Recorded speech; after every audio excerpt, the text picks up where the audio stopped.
beautiful because it has inherent power to unite. ये एक process है गेम्स को रिवाइव करने का।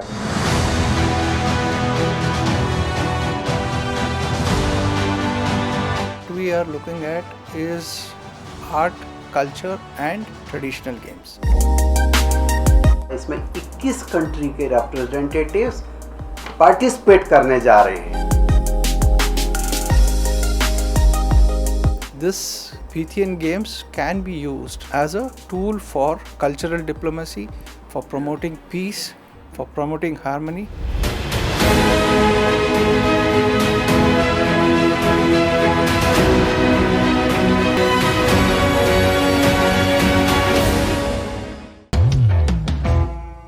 Hello and welcome to another episode of Beyond Scoreboard, a podcast show where we get in conversation related to sports, fitness and much more. Today we have Mr. Bijender Goyal with us, who is the founder of Modern Pythian Games and Secretary General of International Pythian Council. Welcome to the podcast, sir. Thank you. And how are you? I'm well.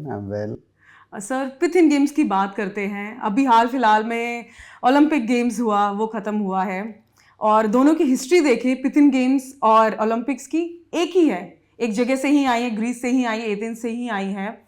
But modern पिथियन games की बात करें, उसकी revival की बात करें, वहाँ पे आपका रोल क्या रहा है? ये आइडिया कहाँ से आया कि पिथियन गेम्स को वापस से रिवाइव करना है? इसमें ऐश्वर्या जी, आप एक बात को समझे कि जब किस चीज़ को होना होता है वो तय होता है। अभी तक कुछ भी रिवाइवल ऐसे हुए, चाहे ओलंपिक का हुआ या कोई बड़ी भी चीज़ें हैपनिंग्स हुई है, तो आप इतिहास को उठा के देखें तो एक पैंडेमिक के बाद हुआ है। जो पिथियन गेम का जो कॉन्सेप्ट नया जो अभी आप लोग सब लोगों के सामने आया, ये आइडिया कोविड के दौरान हमारे दिल में आया कि जब हमारे जो आर्टिस्ट लोग थे, हमारे जो प्लेयर्स लोग थे और उस समय बहुत स्ट्रगल कर रहे थे, तो उस समय मेरे दिमाग में कुछ चीज़ आई कि हम लोग क्या कर सकते हैं इन लोगों के लिए ताकि इनको किसी भी हालात में स्ट्रगल ना करना पड़े। और तो मेरे दिमाग में एक आइडिया आया, और वो आइडिया जब कहते हैं कि necessity is the mother of invention, तो एक शुरुआत जो हमारी यहाँ से हुई एक सोच से, तो फिर उस पर बहुत सारा रिसर्च हुआ, बहुत सारे लोगों से हाथ में मिलाना पड़ा, और अंत में जब हम लोग पहुँचे तो हम ग्रीस के इतिहास में पहुँच गए, जहाँ मैंने देखा कि पुराने इतिहास में 4 पैन हेलेनिक गेम्स होते थे और ओलंपिक उसमें सबसे ज़्यादा पॉपुलर था। लेकिन एक चीज़ मैं आपको बताना चाहूँगा कि ओलंपिक पॉपुलर ज़रूर था, सिर्फ स्पोर्ट्स के लिए था। ऐसे 2 और गेम थे जो इस्थीमियन और नामीबियन गेम्स थे, वो भी सिर्फ स्पोर्ट्स के लिए होते थे। लेकिन इन सबकी जो अम्ब्रेला थी वो पिथियन गेम्स थे, जिसमें म्यूज़िक भी था, डांस भी था, ड्रामा भी था, आर्किटेक्चर भी था, स्कल्पचरिंग भी थी, स्पोर्ट्स भी था, रेसलिंग भी थी, चैरियट रेसिंग भी थी, तो एक फ्यूज़न था। और आप ये देखें कि जो पिथियन गेम है, इसका जो आप कहें कि डॉक्यूमेंटेड जो इतिहास इसका हम लोगों के पास अवेलेबल है, वो 582 बीसी से है पिथियन गेम्स का, जबकि ओलंपिक का 776 बीसी से है, वो पहले से है। लेकिन पिथियन गेम ऐसे खेल हैं विश्व में जो सिर्फ किसी भगवान ने एस्टेब्लिश किए हैं। पिथियन गेम को एस्टेब्लिश गॉड अपोलो ने किया है। और ग्रीस में अगर आप देखें, सभी गेम्स किसी न किसी गॉड के ऑनर में मनाए जाते हैं। लेकिन चाहे वो ओलंपिक गेम है, चाहे वो इस्थीमियन गेम है, चाहे वो नामीबियन गेम्स हैं, उन सबको डेल्फी, ओरेकल ऑफ डेल्फी के कहने से उन खेलों को वहाँ के राजाओं ने शुरू किया। तो आप मान सकते हैं कि पिथियन गेम्स विश्व के सबसे पुराने खेल हैं। और पुराने खेल के अलावा हर खेल का बेस पिथियन गेम्स है। इन सभी खेलों को 394 में बैन कर दिया गया था due to some political reasons at that time. तो इन सारे इतिहास को जब मैंने देखा तो ओलंपिक को देखा कि 1894 में दोबारा इसको शुरू हुआ। ऐसा नहीं है कि वो 1894 में शुरू हुआ, ओलंपिक को शुरू करने के प्रयास 1828 से चल रहे थे, लेकिन वो कामयाब नहीं हुए। 1894 में मिस्टर कोवेटिन ने इस कॉन्सेप्ट को डेवलप किया। उन्होंने विचार किया कि मैं पहला ओलंपिक 1900 में करूंगा, लेकिन 8 देश इकट्ठा हुए और पहला ओलंपिक 1896 में हो गया। अब वो मिस्टर कोवेटिन पिथियन गेम्स को भी रिवाइव करना चाहते थे। जो आप लोगों को मालूम होना चाहिए कि डांस, म्यूजिक, पोइट्री, पेंटिंग ये सब ओलंपिक का हिस्सा थे 1912 से 1948 तक। कंपटीशन होते रहे हैं ओलंपिक्स में, मेडल दिए जाते रहे हैं, और उसके बाद इनको किसी कारणवश ड्रॉप कर दिया गया। और आपको एक और चीज़ बताऊंगा कि यहाँ एक इंडियन है मिस्टर मिस्टर सरकार, वो पहले सिल्वर मेडलिस्ट थे स्कल्परिंग में 1948 में। इंडियंस थे लेकिन वो यूके में रहते थे। उन्होंने पहला मेडल जीता था स्कल्परिंग में ओलंपिक्स में। जी सर, आपकी जर्नी में जब इंटेलेक्चुअल प्रॉपर्टी राइट के लिए जब आपने इस आइडिया को आगे बढ़ाया, तो क्या चैलेंजेस थे that you faced in that journey? इसमें आप देखिए कि जब कॉन्सेप्ट डेवलप हमने कर लिया और हम पूरा हिस्ट्री को इसमें स्कैन कर लिया, तो मेरे लिए सबसे बड़ा चैलेंज ये था कि अब मैं जिस कॉन्सेप्ट को मेरे दिमाग में आ चुका है उसको मैं अब लोगों के सामने प्रेजेंट करूं तो वो कॉपी ना हो, आइडिया वो यूनिक हो। और उसी को बचाने के लिए, प्रोटेक्ट करने के लिए पहले मैंने इंडिया के इतिहास से कुछ स्टोरी चाही। फिर मैं ग्रीक इतिहास में गया तो पिथियन गेम मुझे मिले। जब पिथियन गेम्स का आइडिया और मेरे आइडिया से जब मैच किया, और किसी भी गेम का रिवाइवल देखिए, पिथियन गेम ग्रीस से आते हैं, लेकिन आर्ट, कल्चर और संस्कृति की आप बात करें, गेम्स की बात करें तो भारत का इतिहास भी बहुत पुराना है। तो हमने सोचा क्यों ना इन खेलों को भारत से हम लोग रिवाइवल करें, और हमने फिर उसके लिए ट्रेडमार्क सर्च किया जो खाली पड़ा था, हमने अप्लाई किया, एक प्रोसेस है उसका, और वो हमें ग्रांट हुआ।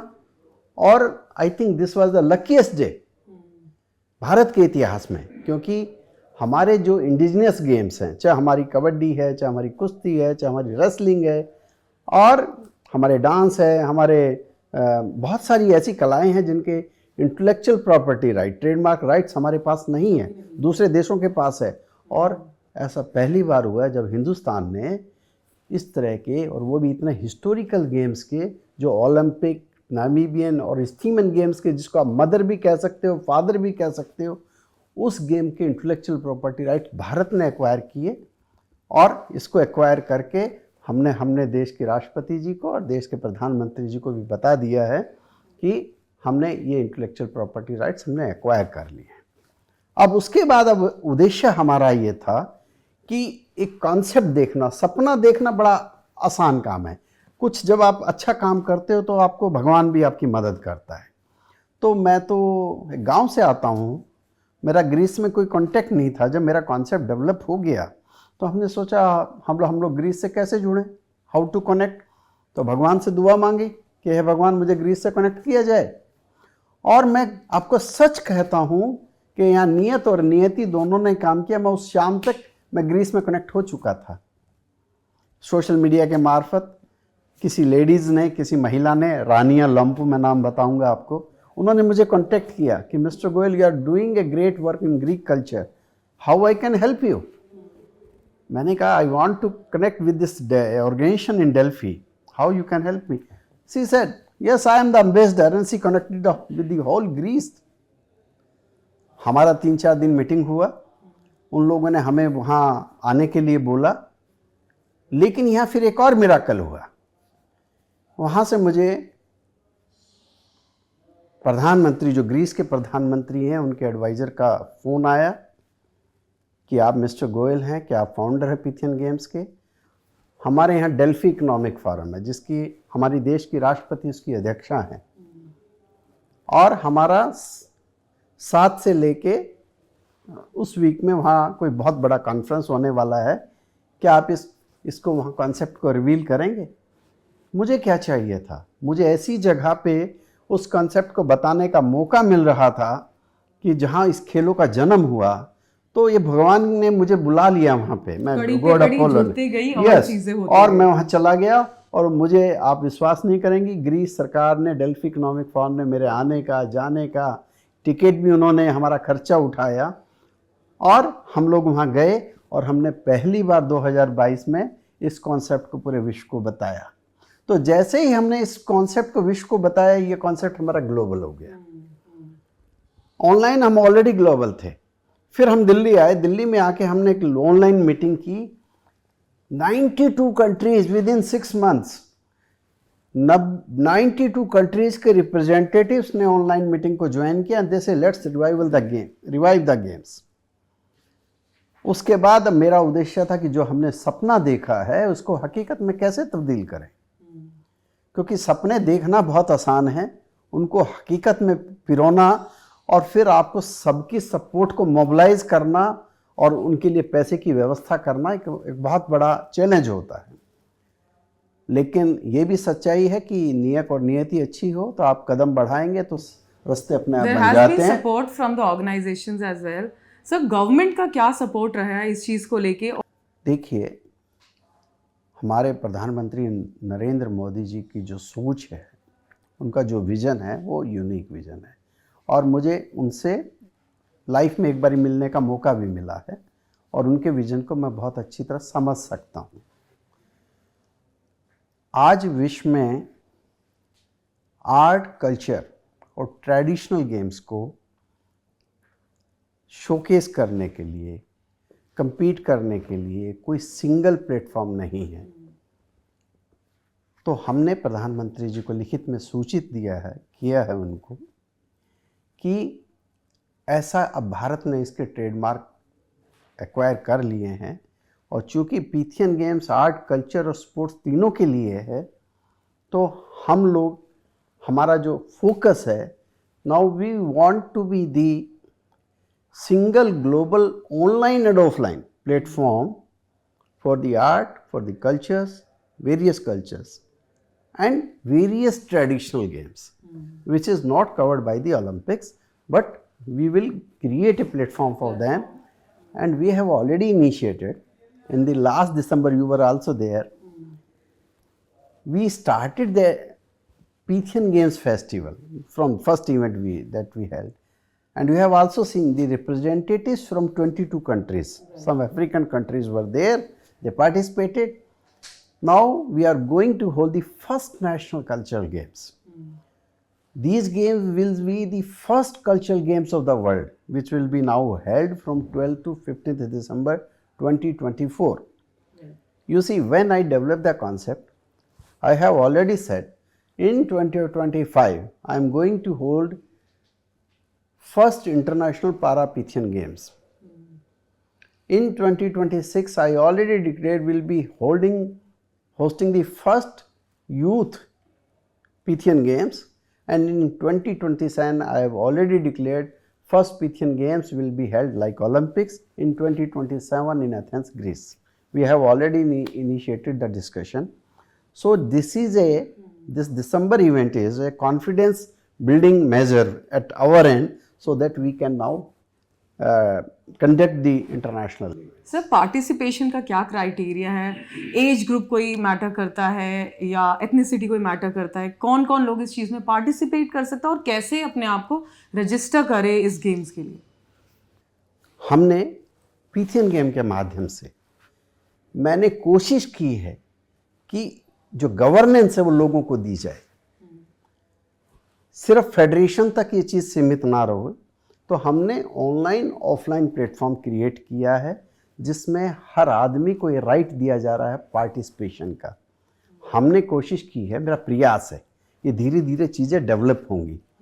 हर आदमी जाए, ऑनलाइन रजिस्टर्ड करें, फिर हम स्टेट लेवल पे और डिफरेंट कंट्रीज़ में ऑर्गेनाइजेशंस को बिल्टअप कर रहे हैं, और वो हमारी ऑर्गेनाइजेशंस उन लोगों से कनेक्ट करती हैं। उसमें फेडरेशंस भी अपनी रजिस्ट्रेशन करती हैं, उसमें स्टेट लेवल की ऑर्गेनाइजेशंस भी साथ आती हैं, NGOs भी साथ आती हैं, क्लब्स भी आती हैं और इंडिविजुअल्स भी पार्टिसिपेट करते हैं। तो हमने हर चीज़ के कंट्रोल से इसको बियॉन्ड लिमिट कर दिया है। सर, पिथिन गेम्स की लोगो की बात करें, काफ़ी यूनिक है। ओलंपिक की लोगो रिंग से अगर कंपेयर करे कोई, तो उसमें 5 रिंग्स होते हैं और इसमें 8 है एंड बीच में सन भी है। तो ये क्या सोच के आपने इस कॉन्सेप्ट को बनाया था, इस लोगो को बनाया था? देखिए, जब हमने कॉन्सेप्ट ये बनाया तो जो ओलंपिक के 5 रिंग है वो 5 कॉन्टिनेंट्स को रिप्रेजेंट करते हैं। तो हमारा कोई ओलंपिक के रिंग्स को कॉपी करने से कोई हमारा आइडिया नहीं था। हमारा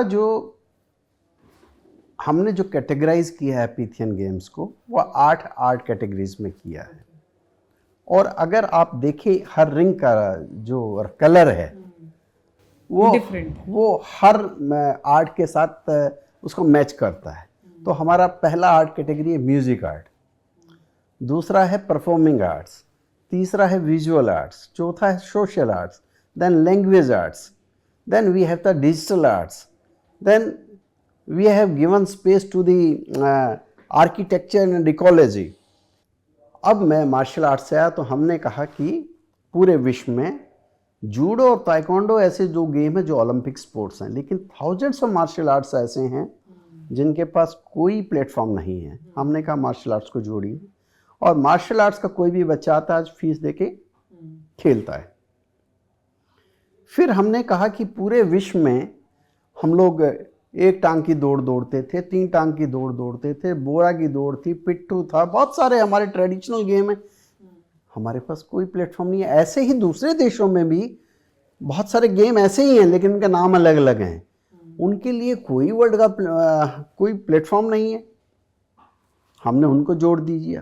फिर एडवेंचर स्पोर्ट्स का कोई बेस नहीं है, फिर ई स्पोर्ट्स में नहीं है, बीच गेम्स में कुछ नहीं है, ई स्पोर्ट्स में कुछ नहीं है। We I covered all everything and we get it copyrighted.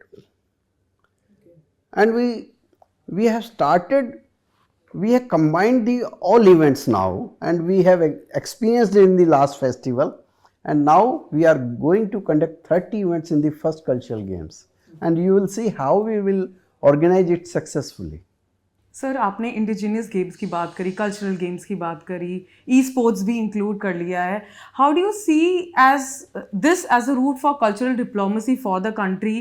Tourism बढ़ेगा, इन्वेस्टर्स आते हैं बाहर, ये एक तरीका होता है इकोनॉमी बूम करने का। जहाँ पे भी होस्ट कंट्री होते हैं बड़े गेम्स के लिए, वी सी दैट वो हाईलाइटेड हो जाता है, वो कंट्री हाईलाइटेड हो जाता है। How do you see Pythian games doing the same for the nation now?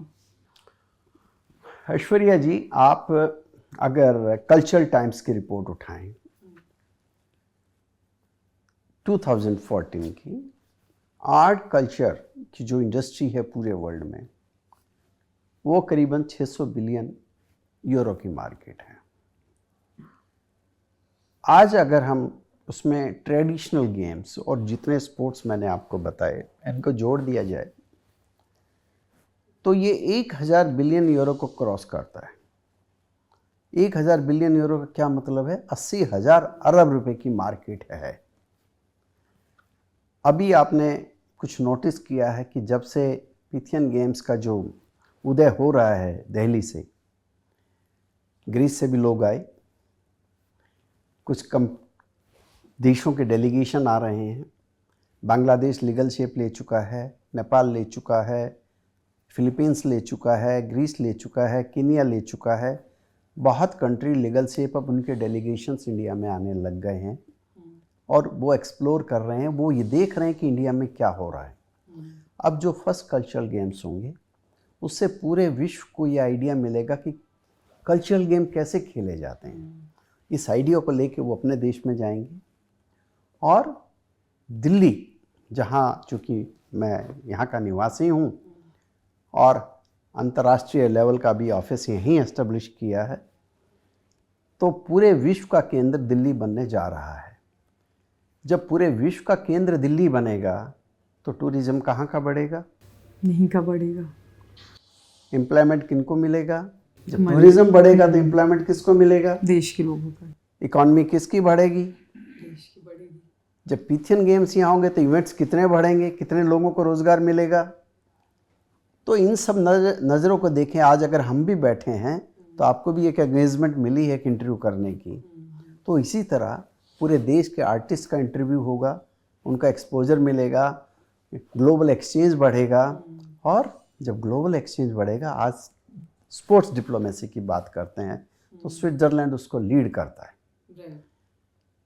अगर आर्ट कल्चर, अब ट्रेडिशनल गेम्स की अगर स्पोर्ट्स डिप्लोमेसी की बात होगी, कल्चरल डिप्लोमेसी की बात होगी, तो हिंदुस्तान पूरे विश्व को लीड करेगा। तो हमारे लिए कितनी फ़ख्र की बात होगी। Yoga for example, India uses it as a form of cultural diplomacy and कैसे ग्लोबलाइज कर दिया हमने योगा को। अब इंटरनेशनल योगा डे भी बनाया जाता है and in coming years Pythian games will do the same. Yoga is a part of us, yoga is a part of us, our event. Sir Pythian games में ऑनलाइन और offline mode दोनों हैं, तो जब ऑनलाइन है तो e sports भी include हुआ है, तो सर ये इसका विजन क्या था ई स्पोर्ट्स को इंक्लूड करने का? देखिए, मैं आपको पहले बताया कि जो हमारे प्रधानमंत्री जी का विज़न है, आज भारत को विश्व में कहाँ पे लेके गया है, ई स्पोर्ट्स का उनका अपना विज़न है, और हम लोग भारतीय होने के नाते उनके विज़न को फॉलो करते हैं,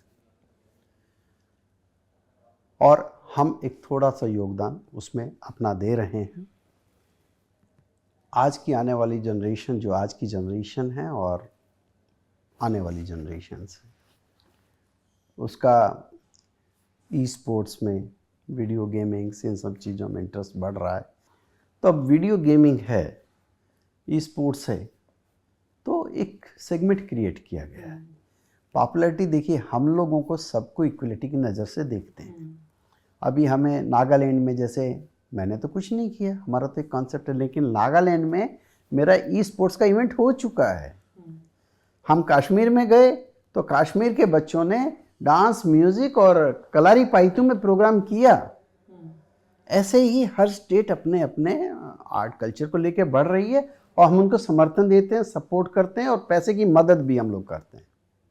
राइट सर, अभी पिथिन गेम्स फिर से होने वाला है, इसके डेट्स क्या हैं, लोग कैसे रजिस्टर करें, क्या क्राइटेरिया है उनके लिए? हमने 12 से 15 दिसंबर तक 4 दिन का इवेंट हरियाणा पंचकुला में देवीलाल स्टेडियम में होगा। जो हमारे वाटर स्पोर्ट्स के इवेंट हैं, वो हमारा प्लान है कि सुखना लेक में हम लोग करेंगे। अभी चूँकि वहाँ इलेक्शंस अभी ख़त्म हुए हैं, तो अभी सभी परमिशंस लेके, तो हमारे थोड़े थोड़े इवेंट्स हम लोग चाहते हैं मोहाली में भी हो, चंडीगढ़ में भी हो, लेकिन मेन स्टेडियम हमारा जो ताऊ देवीलाल स्टेडियम है पंचकुला का, वो वहाँ पे सारे इवेंट्स होंगे। ऑनलाइन रजिस्ट्रेशन का प्रोसेस चालू हो चुका है। अभी हम लोग 31 अक्टूबर तक ये रजिस्ट्रेशन का प्रोसेस चलेगा, और उसके बाद इनके ग्रुप्स क्रिएट होंगे। फिर हमारी जो स्टेट काउंसिल्स पूरे देश में बनी पड़ी हैं, वो अपने स्टेट्स का रिप्रेजेंटेशन भी भेजेगी। फिर इनको सबको क्लब करके इसकी लिस्ट को डिस्प्ले कर दिया जाएगा ग्रुप्स को, और वहाँ टाइमली सब इवेंट्स को कंडक्ट किया जाएगा। हमने इसमें ज्यूरीज़ को भी पूरा मौका दिया है, जो हमारे ज्यूरीज़ हैं, कि वो भी अब सीधा आके रजिस्टर करके एम्पैनल करें। तो हमारी यही कोशिश है कि जो आके एम्पैनल्ड हो जाएगा पिथियन गेम्स को, वही हम लोगों को मौका देंगे। और मेरा जो पर्पज़ है कि कैसे, अभी हम लोगों को चूँकि थोड़ी फाइनेंशियल सपोर्ट की भी ज़रूरत है, इसलिए हमने कुछ रजिस्ट्रेशन फ़ीस अभी रखी है शुरू में। मई 2025 के अंदर डेल्फिक फेस्टिवल्स का रिवाइवल हुआ था 1928 में ग्रीस डेल्फी में। तो 1920 उस फेस्टिवल के रिवाइवल के 98 ईयर्स होने जा रहे हैं। तो हमें इनविटेशन ग्रीस से आया है, डेल्फी से, उस प्रोग्राम में पार्टिसिपेट करने के लिए। और जिन्होंने रिवाइवल किया था, उनकी ग्रेट ग्रैंड वहाँ ग्रेट जो ग्रैंड डॉटर हैं वहाँ परफॉर्म करेंगी। तो हम 5 इंडियंस को, 5 अपने टॉप आर्टिस्ट जो यहाँ जीतेंगे, उनको हम फ्री एयर टिकट दे रहे हैं, ताकि वो जाएं और उसमें पार्टिसिपेट करें। Wonderful, sir. So before we end the podcast, any message for the Indian audience who are watching this? Sports culture को इनकलकेट करने के लिए उनके लाइफ में, आर्ट एंड कल्चर को रिवाइव करने के लिए, पेरेंट्स को मोटिवेट करके बच्चे भी इसमें मैक्सिमम पार्टिसिपेशन दे, बच्चे के साथ उनके पेरेंट्स भी जो एलिजिबल है पार्टिसिपेट करने के लिए, उनके लिए एक शॉर्ट मैसेज। हमने पिथियन गेम्स में महिलाओं को खासकर अट्रैक्ट करने के लिए उनको गवर्नेंस दी है। अगर आप देखें, हमारे यूएसए है, अफ्रीका है, यूरोप है, इंडिया है इटसेल्फ, बांग्लादेश हैं, वहाँ अधिकतर हमारी जो टीम्स हैं उनको लीड लेडीज़ कर रही हैं। हमने फोकस किया है कि जो हमारी महिलाएं हैं, जो जैसे जो किटी बनाती हैं, वो एक्चुअली वो एक स्पेस है उन लेडीज़ के लिए जो घरों में कार्य करती हैं, लेकिन उनको मौका अपना आर्ट, अपना जो चीज़ दिखाने का नहीं मिलता, तो वो किटीज़ के बहाने जाती हैं, एंजॉय करती हैं, लेकिन ज़्यादा एक्सपोजर नहीं मिलता। हमने किटी क्लब्स बनाने की बात की है ताकि वो लोग भी आएँ, उनको भी हम इन्वॉल्व करें। हम हर स्कूल, एजुकेशन और यूनिवर्सिटीज़ से भी टच कर रहे हैं, क्योंकि आज की डेट में हमारा जो बच्चा है हमारे आर्ट्स को, हमारी कल्चर्स को, हमारे ट्रेडिशंस को भूलता जा रहा है। उनको भी बेस लेवल पे दोबारा से इन्हीं के माध्यम से एजुकेट करने की ज़रूरत है। तो उस चीज़ पे हम लोग फोकस कर रहे हैं अभी, और मुझे लगता है आने वाले समय में इसका अच्छा रिजल्ट मिलेगा। एजुकेशन को और महिलाओं को अगर आप शिक्षित कर दें आर्ट कल्चर में, तो वो तो जननी है। तो मुझे नहीं लगता पिथियन गेम्स का जो मकसद है उसको पूरा होने में कोई देरी लगेगी। Thank you so much sir podcast में आने के लिए, और पिथियन गेम्स की रूट्स क्या हैं, क्या हिस्टोरिसिटी है, उसके बारे में बताने के लिए हमारी जनता को। Well, that was it for today. This is me Aishwarya signing off, and you were watching beyond scoreboard.